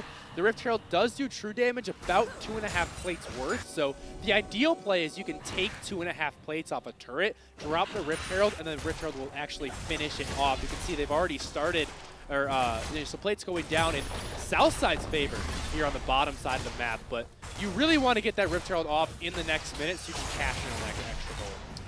Certainly would like to. The Jarvan's coming bots. It looks like a play maybe started, and that's where they're intending to grab the plates here. So should see some action maybe in the next couple seconds, although they're waiting on the Jinx to come back to lane here. And no flash, remember, on this AD carry or heal. No flash. Zapix going in, already used the Relentless Pursuit. We have it up in time. A good solar flare just buys some space. Looks like Donald's going to help them shove this in, maybe drop the Rift Herald, or he might go back to farming his Krugs. Only about 30 seconds, so with it not being popped, they probably won't get any of those plates. Well, it looks like they maybe shift their attention. The play doesn't work out, so it looks like they're going to use the Rift Herald for first turret as opposed to just the plating gold, which can be big as well if they can grab Both that. junglers meeting each other in the mid lane, though. Look at this Wet Noodle fight on the top side, but getting kind of forced out here. The Vladimir is very strong, actually gets caught up before he can use his Sanguine Pool in the Cataclysm. Finds one takedown, finds a double. That was a phenomenal play from Master Arrow. And a really nice ultimate from Kira as well. They locked themselves in the Cataclysm. That's what I was talking about in draft. Oh, wow! From downtown comes Akari to get the shutdown. Well, sours the play at the end a little bit there, but like I was saying, in draft, sometimes you use the Cataclysm yourself, you lock an enemy team, and it's like, well, we are now in complete... Ooh, Flash and the Zenith blade onto the Jinx. She is going to get ignited as well. Burrito being split off from his team, running into that empty corridor, but the stun's finding enough space. Cutlass going to slow down Akari. Nobody is going to go down quite yet, but for both summoner spells burnt on that ADC. Nice pickup there for sure, and that means Illusion will have summoner spells up next, so potentially big advantage of the next fight. If they can, find a repeat game. Obviously. That's really good job by Akari to actually survive there. As the top side Kwaki is turned around on. Brick going to offer him a nice shield, but he knows he's not going anywhere. Actually uses the flash and the Showmaker to get away. The plant's going to buy him a little bit of health, but no, he is going to fall. That would have been some escape. That would have been some escape. He used everything he could, but the show had to stop for him. The Triforce also being built, I would assume. I don't know. I don't think he's building Frozen Gauntlet here, but I assume he's building the Triforce. So he's definitely going for a more committed split push build, or just more damage focused. So that could be big for Northside going forward, having that set to be very instrumental in side lane pressure, or just be another team fight nuisance, because he is pretty strong right now. So going towards more damage isn't bad at all. As you get the Rift Herald finally summoned in mid lane, although I don't know if this one's going to do too much done, as the wave isn't actually here for them. I think that one was more or less just getting it off before time out. Has been about 4 or 5 minutes since they picked that one up. Should be easily cleared out enough by Master Arrow as it slow pushes its way towards the turret. And there it goes. Bit of a wasted opportunity from Southside, but not the end of the world, as Northside are looking to grab some pressure around this dragon, trying to force Southside to take a long way to lane. With that massive wave crashing, this should mean Zapfinx will at least lose a couple. You would assume, I think, for sure. Next dragon is a mountain here. I think that with Rift Herald summoning in a minute, maybe you don't commit to this as well. Ooh, never great play on Leona, just caught up, taken down. Really good play there, and Akari will grab the gold. I was going to say, maybe you don't commit to this, and because Northside is doing a really good job on top side, I mean, bot lane's going well, but I think that they have a big advantage in mid and top side. They could maybe just move over to the Rift Herald, set that up, and just kind of give over the dragon and try and split the map here, and then use a Rift Herald play on top side, but... Well, might be caught out here, takes a little bit of damage down to about half health. Zapfinx going to run over the wall. The culling going to come through. They might not have taken them down, but a big chunk onto the jungler gives Southside advantage over this dragon right now. Oh, big chemo play though going down, able to find the jungler. Master Arrow is on a tear here. Akari so close to falling. The Vlad gonna grab the shutdown. 2 takedowns for him. Now wrapping around the flash forward, looking for his third. Great dodge on the stun. Can he find it? There's the triple, the Sanguine Pool to reset the aggro, and he might be looking for the 4th. Kawaki's gonna grab that one. A 4 for 0. While the Ornn does shut down the Lucian on the back end. Really nice play there by the Vladimir throughout that fight. The flash to get in, and then, I mean, just beautifully played overall there by Northside. They end up committing for the bot side play, so they can get the dragon and the top side Rift Herald here. They didn't get their cake, and he hit it too. Really nice swing in the game for them. Absolutely. This is a huge break open. Now 2,000 gold in the lead. And the fact that Master Arrow was able to find 3 takedowns as well as a shutdown onto the Jinx, he is now going to go back to base by a lot of stats. And he is going to be someone they have to watch in these team fights. I'm thinking now in the future, this Vladimir is just going to wreck the game, honestly. Looking at the Vladimir, like, he is so powerful, and if he wants to go straight death cap here, Rabadon's death cap, I mean, he could. I don't see what's really stopping him, and once he does that, you know, the rest of the team's going to be scrambling to get rid of his wounds. They've already put 800 gold into it on Donald, on that Vladimir here, but I don't think that they're really going to be able to stop him. Like, I just don't think they have the tools right now. He's so strong. Yeah, it actually it can be very difficult. And it's hard to peel as well. They don't have a lot of CC on their team. You're really looking at just the divers going to the back line. But the Sanguine Pool makes it so easy for the Vladimir to get on top of the carries. Now, looking at this game, we see Leona just clearing out a little bit of vision. There aren't a lot of objectives on the map. You see Kira was on that Rift Herald, but maybe thinking that somebody was on top of him, decides to duck out. That is the last objective on the map, but despawning here in about 30 seconds, and we will see the Baron replacing him. Now a little bit of a scuffle here in the mid lane. It's ultimate from Diana, gonna bring in the Vladimir. There goes the Hema Plague. Ignite down though means the healing is reduced. Can they find the shutdown? Here comes the Jarvan, but Set has roamed down to keep his mid laner safe. Well, that time the Vladimir not able to completely destroy them. But this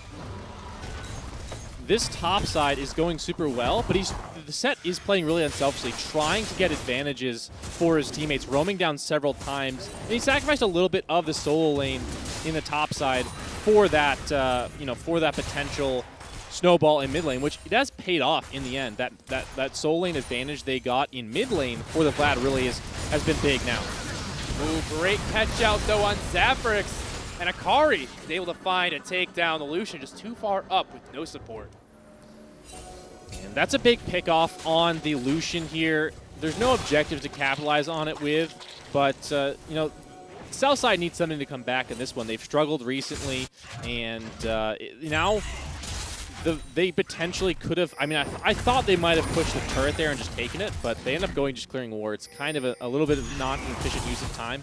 But I think that's big, just to get back in the mental of the game, as well as getting a lot of gold off that Lucian for their AD carry, who really is going to have to be big this game, because Diana's struggling, the jungler is struggling. They just don't really have the damage, so they need the Jinx in the brand to do well. She did played onto the Jinx, and she takes the turret aggro, but earning a lot of damage back herself in the mid lane. Hemaplag going to force out the flash from Kevin's, as they are now looking towards the jungler. That was a massive burst of damage coming through from Arrow. Solar Flare looking.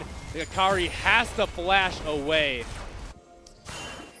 And that's the thing I was talking about with the Vladimir. Like, how do you even deal with him now? And you thought that was a lot of damage. Wait till he's got Death Cap in a few minutes here. He's going to be incredibly strong. And Donald 2 levels down here under Kira. It's hard for him to even gank that lane, because Vladimir, they're just going to blow him up too. If he tries to turn that around, it's just going to be a double takedown for Master Hero. Interesting build here as well. The Graves here has gone for Fleet Footwork, and he's gone for a crit build here where the Stormers are coming in soon, and which is different because Lethality was the build last game for Donald, so kind of an interesting switch up on that to go crit on the Graves second item.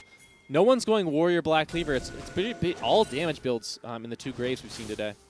Yeah, it looks like he might just want to try to match some of the late game damage coming out from Akari, the Ornn as well. Remember, there is a lot of scaling on Southside's team, and as this game goes on, their composition gets stronger and stronger, so perhaps Kira just keeping that in mind. But Master Hero has found Donald. He is so confident here. Even 1v2 under half health is going in. Solar Flare going to slow down that Jinx. Great plasma to the traps, but the dodge away. Master Arrow into the Sanguine Pool. He finds one takedown. He's still going. The heal, though, doesn't quite come through, and Donald will shut down the He was like a quarter second off that empowered so transfusion as well. That would have been a massive play. 1-for-1, though, on a 2v1, and then there's the Rabadon's Death Cap.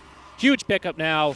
Northside is incredibly strong top laner. And yeah, I think that late game 6 items, their composition isn't quite as strong, especially with Warrior items, which we talked about extensively in game 1 because of how much gold they give. But I don't know if we're going to get there because this Vladimir is incredibly strong. And right now, Northside are doing a decent job pushing the pace. They finally knocked down first turret in topside. A little bit behind the pace you would want to end the game early. But I think that their composition, especially coming on like right now, Triforce is going to come in for the set on next back. You just got Stormrazor on Graves.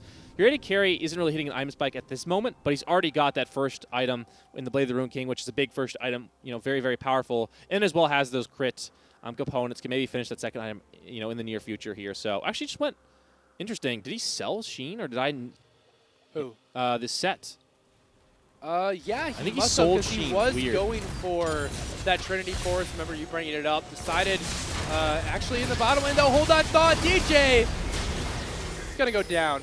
Kari picking up that takedown as well. And that was very classic CC chain there. There was nothing he could do without that flash. Well, that's been the thing that Southside really leaned on in game one, was those picks.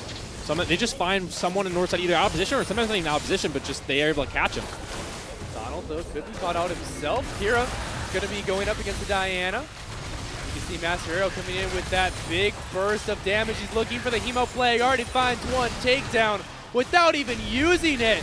And there, 1v3, still holding on to that key ability. There it comes down onto the Jinx, onto the Jarvan. But he gets taken down, will eventually find the carry as the rest of the team joins the fight. Northside coming up huge with the 4-0. Big shutdown. A lot of gold for Jinx. Bad news, you lost a big fight there. Dragging it over, they get the turret. Huge fight for Northside here. They're in a really strong position. And now, again, they need to continue to push the pace, but they're so strong right now, I think that any fight, even fight, assuming they execute, moderately well, should be theirs. Yeah, big thing is Master Arrow. 9-4-3 on this Vladimir, with Vladimir already being such a strong team fighter. If he is there, then Southside really don't have any options. They kind of have to give the fight up and retreat. However, Akari is very strong. He has the IE, has the Runettes Hurricane, as well as another Zeal closing on that rapid fire. If they can ever find a scenario where Master Arrow is not with the rest of their team, Southside do have a lot of tools to turn a fight around. Certainly do, and that's a concern for sure here. But they've had to sink a lot of gold into Grievous Wounds. I mean, that's what Southside, that's the biggest thing. We talk about sometimes Malzahar you have to buy QSS against with, 1,300 gold tax, so to speak. But here, against the Vladimir, it's an 800 gold tax. You have to get that if you're an AD champion, and even more if you're an AP champion. Obviously, you're still building into an item you want as an AP champion with a Morellonomicon, which is good, but generally you don't want to build it second. You want to get Oblivion Orb or not even get that second at all. So especially with this Ocean Soul potentially coming through, Northside are one dragon away from claiming that one. At some point, even if the healing is reduced, there can be enough healing where it doesn't even matter. Yeah, that's the scary part. Is like they have Grievous Wounds on them. He just healed his whole health bar anyway. That's a scary thing, and that's the thing that may Northside, though, they're on Baron right now. They're trying to sneak this one away. No vision. Southside have no clue this is going on. Very, very ballsy call, but it might just pay off here. But hold on, they're now converging. Ornhorn going to go through. Set does have the flank angle. Ornhorn going to find two. The Vladimir, he's taken down before he can get any damage off. This could be huge for Southside. Akari currently untouched. The Baron is going to go down to Northside, but the fight looks like it's going Southside's way.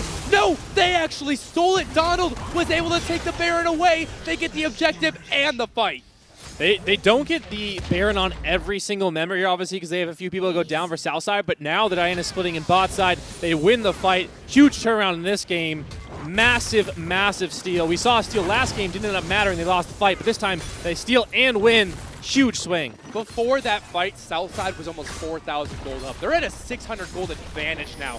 That tells you how much gold just got influxed into their pocket. They get the Baron, they get 3 turrets, they get multiple shutdowns and takedowns. They have just completely turned this game on its head. That was a huge swing. I mean, the steal alone was massive, but to also win the team fight, like you said, 4,000 gold lead to now they're down. And remember massive last swing. game when Southside was in their massive advantage, and we were talking about the Baron, why they weren't taking it. That is exactly why. Even if you have an advantage, it just takes one of those fights to, completely nullify that. Yeah, Master Arrow is so strong, but they chained that CC perfectly. He didn't get a single Q off, let alone be able to go into the Sanguine Pool, have that ultimate, and so that was their strongest member, who essentially was never even in the fight because he wasn't given a chance. That was the biggest thing for sure, and the shutdown gold on top of all the other gold they got. Going over to Akari. That was massive, and that's why the gold swing was so large. The shutdowns, obviously Baron gives you a lot of gold, and normal, takedowns do. But the shutdowns is really what swung it back, and now why there's such a big lead here. The turret's taken down, and now Southside, they have a decent number of tools to execute on this Baron. Jinx is pretty good. She's a lot of range here. Already rapid fire cannon completed. She can knock down these turrets. If you don't clear the wave quickly enough, the turret will just be destroyed instantaneously. But thankfully, Northside are going to get some reprieve here and are able to stall out that. And what a time for this swing to come in from Southside, as they have found another engage onto the Vladimir. Goes into the stopwatch, but Sanguine Pool going to buy a little bit more time. The Ignite actually taking away. Donald is going to dunk on top of him. Make sure he goes down. Kevins will fall as he dies under the turret. The Southside are getting very low. Akari is going to get excited. Trap's going to buy him some space, and he will survive with the smallest of health bars. 1-for-2 trade for Southside. The push should be stopped, though, because the Ornn should be pushed off this by the set, and Northside or Southside can't keep going because they don't have enough health. They might fall back to the Dragon here, which is probably the best play, as the Ornn is creating a lot of pressure there. That is a tanky Ornn, though, and Qualkali is taking a lot of minion damage. The Baron is going to fall off, but the Ornn, there's nobody coming up here to help him. He's going to just win this 1v1. Here comes the Ornn horn onto the set.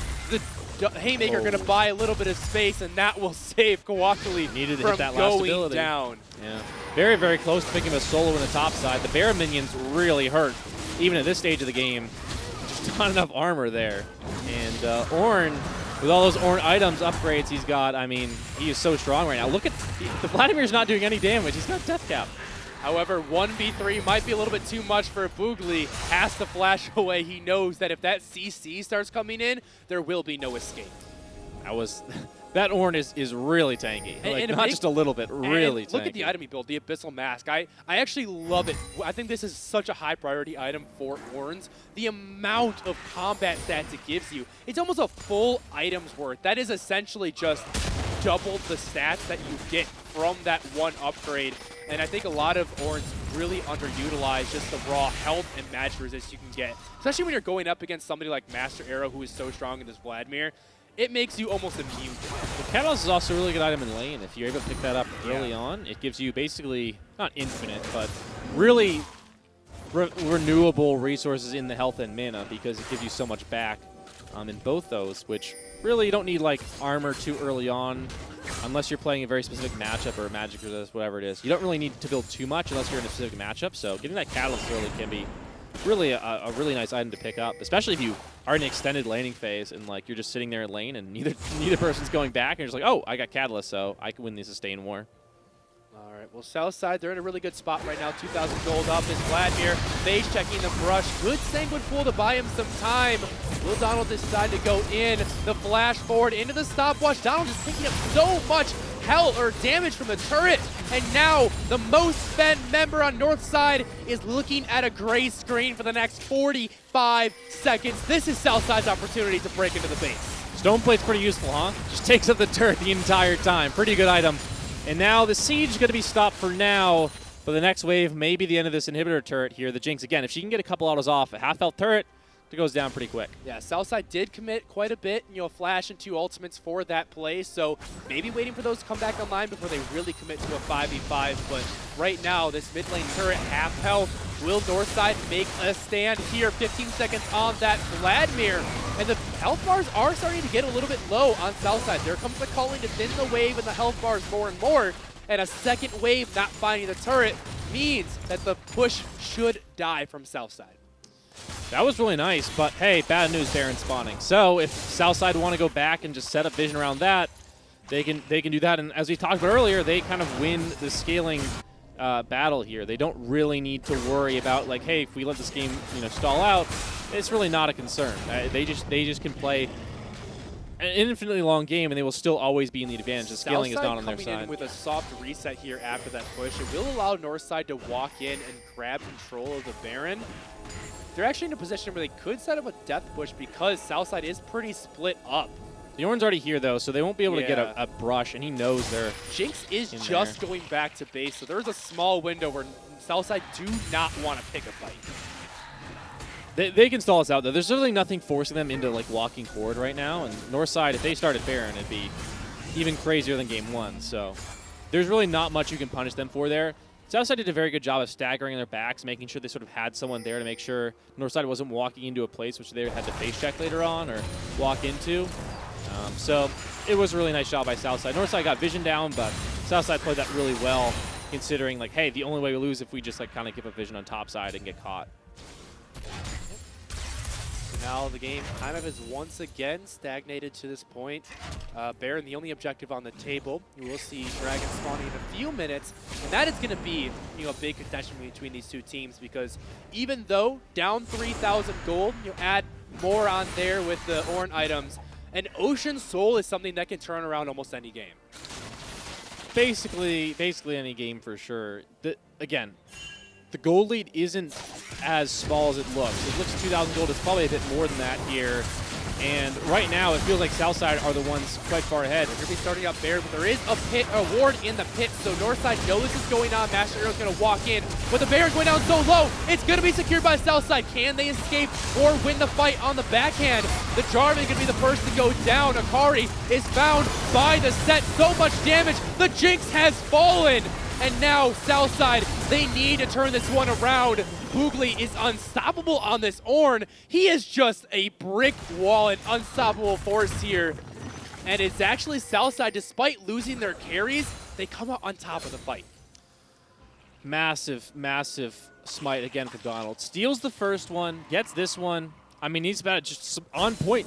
This entire game has been with smites him the entire time. He actually lost one earlier on in game number 1, which a lot of junglers, when they lose a smite secure in a previous game, they're mental, they don't feel confident anymore. They don't feel ready to go for those objectives. But this time he was firing back with first a smite steal, then a smite secure here on that Baron.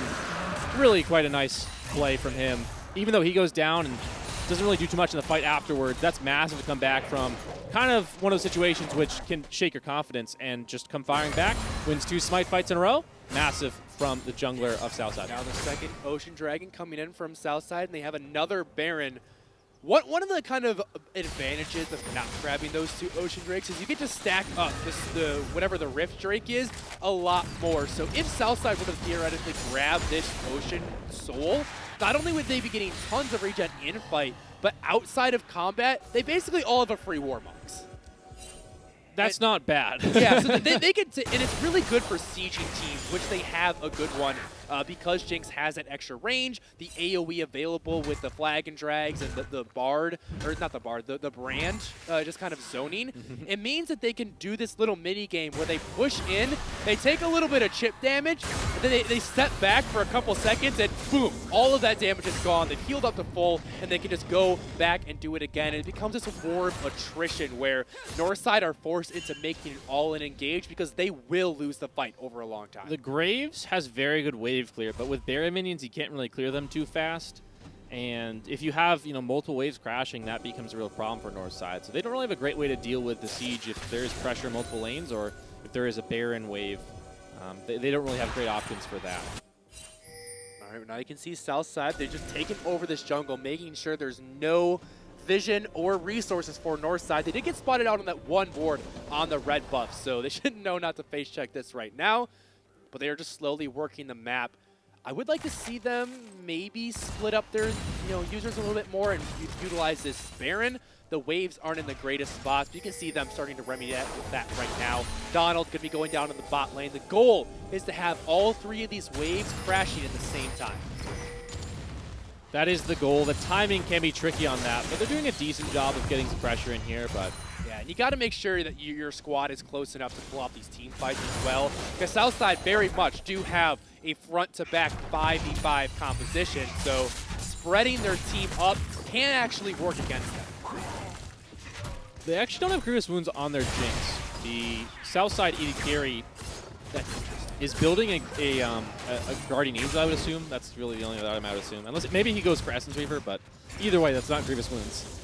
Which means that the Vladimir will have a lot of healing, and if for some reason Northside steals the Dragon and is able to get the Soul, then they will have a lot of healing on top of that for the rest of their champions. So no Grievous Wounds on the AD carry, a little bit suspect, but he does have a lot of off-ramp damage, and the rest of the team does have Grievous Wounds. You look at Diana and the jungler Donald as well. They have the Solar Flare, the engage by Northside. They're onto the Jinx right now. He's able to get away for now, and Burrito has already taken down the jungler. Donald's going to be the next to fall, as both ADCs currently untouched, but Burrito, he's acting as a secondary source of damage. Kevin now on a takedown spree, and Southside come up huge. They're able to break the base and leave just one member standing with 30 seconds on the support to spawn. This could just be the game. Well, DB James had an amazing engage. That was a really fantastic play from the Northside support. Locked down the enemy AD carry. Just wasn't enough, though. The follow-up fight for Northside wasn't enough, and now Southside looking to end this game here and now. 2 waves, Nexus turrets only left, and Lucian alone here. We'll see if he can pull it off, but already he's gone. It looks like Southside are taking it. And Southside will come up once again from a massive deficit, swinging that game around with the Baron steal to end a 2-0 victory. Congratulations, Southside. You are our 2019 League of Legends Fall champions for the Arkansas Activities Association. How about those smites, Donald? Massive they were there. Huge. And then the team fights. The last one was a little sketchy with the Jinx getting caught up, but the rest of the team came up big in the last fight, and Jinx with the fights throughout the game, massive from them. Southside, what a great game from those guys. And Northside, they had so many great moments, but it was so close. When you have such a tough competition against you, just a few mistakes is the difference between winning and losing. And Northside, they took a game off them previously, but this time Southside just a little bit better on that one. And again, it's so close. The margins of victory in some of these games, even though it's a 2-0 and you're like, oh, well, they didn't win a game, the margins of victories for those games were just that close. I mean, game 1, the Baron play. If that went a little bit better, all of a sudden we're looking at a very different game. Game number 2, no Baron steal by Donald. All of a sudden, again, we're looking at a different game. We could be in a game 3 right now. I was really impressed with Akari down there in the bot side. You know, although in lane, he was always able to absorb so much pressure. So we saw in game 1 where Burrito was roaming all over the map. There was a large amount of time where Akari was just solo, 1v2 in that lane. But he still always kept even or excelled in farm. You saw here in game number 2, he was almost 40 CS up over the Lucian at like the 20-25 minute mark. I thought that was absolutely insane. And then a lot of those fights came down to, can they get on top of Jinx? And when that is the main focus, you can tell that the Jinx is kiting very well because the entire team is focusing everything on her. Still staying alive, was really able to dish out so much damage in those fights. So I thought the bot lane was incredible from Southside. Really helped them pull out the win. What a beautiful series here. Both these teams, amazing. What a great series we got to watch. And I'm just so glad we are privileged enough to be able to commentate over this one because these teams are great and a very unfortunate event, but these guys persevered all the way through and got to the finals, and I mean, I know I'd be very proud of their performance today. You can see the bracket here. In that champion spot will be the Southside Mav Gamers varsity squad. Congratulations to them once again for the Arkansas Activities Association PlayVS 2019 Fall Championships. And hey, if you guys had fun watching, you want to get involved yourself in some esports action, head over to PlayVS website. That's playversus.com, PlayVS.com. They have registration open for their 2020 spring season right now. We could be seeing you up on the stage. But that's going to wrap it up for us here on the broadcast desk. Thank you so much to everybody that came out to watch the games, both Rocket League and League of Legends. We'll be back tomorrow for some more action, so hit a follow button up there to stay tuned. But good night, everybody. We'll see you tomorrow. I think a lot of students have just gotten another sense of how to belong and how to create relationships outside of what were the traditional avenues. And a lot of my students talk about how they feel safe in the esports program, and that's their family, that's their community.